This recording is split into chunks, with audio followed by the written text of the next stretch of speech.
Mes chers amis, je voudrais d'abord vous dire combien je regrette de ne pas être physiquement à vos côtés pour ce premier congrès des Amis d'Israël en France, mais pour autant, par ce message,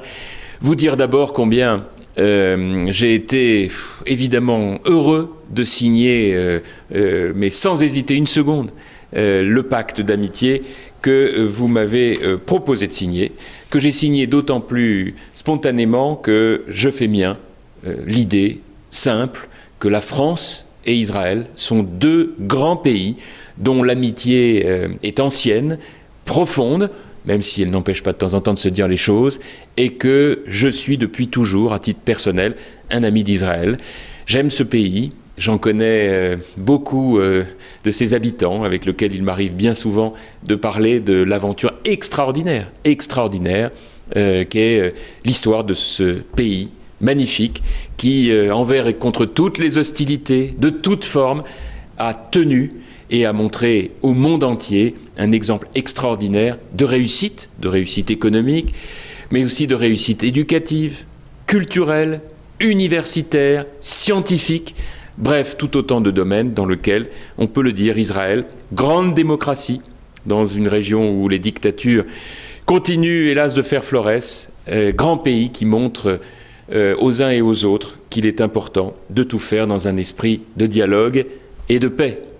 Voilà pourquoi ce pacte, je l'ai signé avec beaucoup de plaisir. Voilà aussi pourquoi beaucoup de mes amis à l'UMP sont présents avec vous ce soir, tandis que je tiens meeting pour la campagne de Nicolas Sarkozy. Nicolas Sarkozy, grand ami d'Israël, qui tout au long de son quinquennat, vous le savez, a fait beaucoup pour essayer d'améliorer autant que faire se peut les discussions entre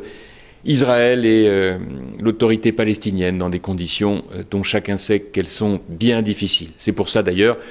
que notre président de la République a proposé de nouvelles initiatives pour essayer d'élargir le cercle, le tour de table, le cercle des négociateurs. Il y a beaucoup de choses à faire dans ce domaine. En tout cas, sachez-le,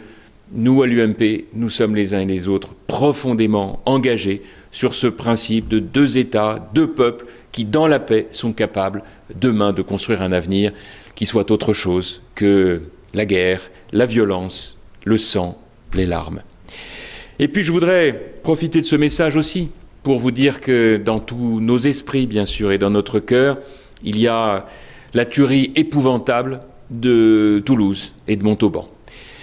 J'ai eu l'occasion, puisque je me suis trouvé invité par le consistoire de Paris et puis ensuite par le CRIF, de parler de toutes ces questions, de rappeler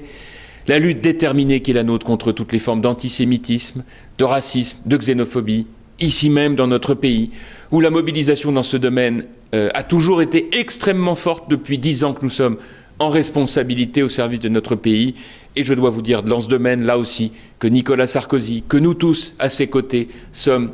déterminés à ne rien laisser passer dans ce domaine, avec la fermeté qui s'impose, et puis aussi avec la nécessité d'expliquer, de lutter contre toutes les formes d'intolérance, partout, à l'école, dans l'université, parfois dans le monde du travail aussi. Autant de sujets sur lesquels il faut être extrêmement ferme, car nous avons avec nous, bien sûr, notre histoire, qui ne doit pas nous faire oublier ce que furent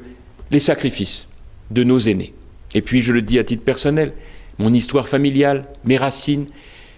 ma culture aussi. Tout cela fait que je suis à vos côtés, engagé pour avoir toujours en tête un esprit de paix, d'amitié, de fraternité autour des valeurs universelles qui sont celles de la France, qui sont celles de l'État d'Israël et sur lesquelles nous avons tant de choses à bâtir ensemble pour demain, avec cette idée qui, pour ce qui concerne le fil directeur de la campagne de Nicolas Sarkozy, est de dire préparer et protéger l'avenir des enfants de France. Et cela ne peut pas s'imaginer autrement que par un message de respect, de tolérance et de paix. Voilà, je vous embrasse.